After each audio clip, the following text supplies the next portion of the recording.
Je voudrais dire qu'il y a beaucoup de raisons d'être optimiste. Nous avons aujourd'hui une jeunesse africaine de 200 millions, ce que nous envierait beaucoup de continents. L'Europe, par exemple, vieillit inexorablement. Cette jeunesse africaine, évidemment, a besoin d'être formée, a besoin de participer à la vie publique, a besoin de créer des entreprises. Donc, c'est aux pays africains, au leadership africain d'offrir ces opportunités. Et quand elles seront là, je pense que les jeunes, mais aussi les femmes, qui constituent la majorité de la population africaine, porteront le continent encore plus haut. Il faut également signaler que les taux de croissance que l'on observe en Afrique sont supérieurs à ce qu'on voit partout ailleurs dans le monde. Je vais citer le Sénégal, qui fait un taux de croissance de 6,5%. Nous espérons avoir 7% d'ailleurs pour 2019.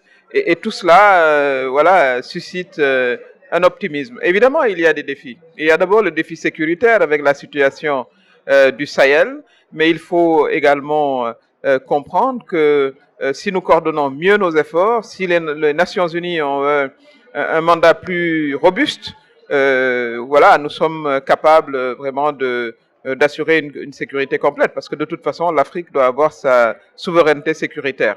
Voilà ce que je veux dire. Du point de vue de l'agriculture également, il faut dire que l'Afrique a 60% des terres arables du monde. Donc nous pouvons devenir le grenier du monde. Et j'observe également avec beaucoup d'intérêt ce qui se passe au Maroc, cette sorte de révolution verte qui se passe et qui peut également inspirer les autres. Au Sénégal, le président Macky Sall également a mis le focus sur l'agriculture, mais évidemment une agriculture modernisée. Nos jeunes ne seront pas attirés par une agriculture telle que l'a pratiquée leurs grands-pères ou leurs ancêtres. Donc il faut nécessairement la moderniser, l'irriguer, la culture sous serre, etc., pour que d'abord l'Afrique nourrisse l'Afrique, ce qui n'est pas toujours le cas, et que l'on puisse même exporter une production agricole. Il faut faire tout en même temps. Parce que il suffit pas seulement d'avoir des élections justes et transparentes. C'est important pour la stabilité. Mais il faut qu'une fois élus démocratiquement, ces gouvernements délivrent leurs promesses aux populations. Et les populations africaines, comme toutes les populations du monde, ont une aspiration au bien-être. Nos jeunes veulent effectivement exceller dans les domaines de la science, des arts. J'ai visité avec beaucoup d'enthousiasme l'université Ben Guerir, qui est juste à côté ici, et j'ai été vraiment contente de voir qu'on forme également les jeunes dans des disciplines très très très avancées du point de vue de la technologie. Au Sénégal, c'est aussi l'objectif du président Macky Sall, qui a acquis récemment le plus grand calculateur de l'Afrique, parce qu'on veut également se positionner comme un centre de recherche mathématique.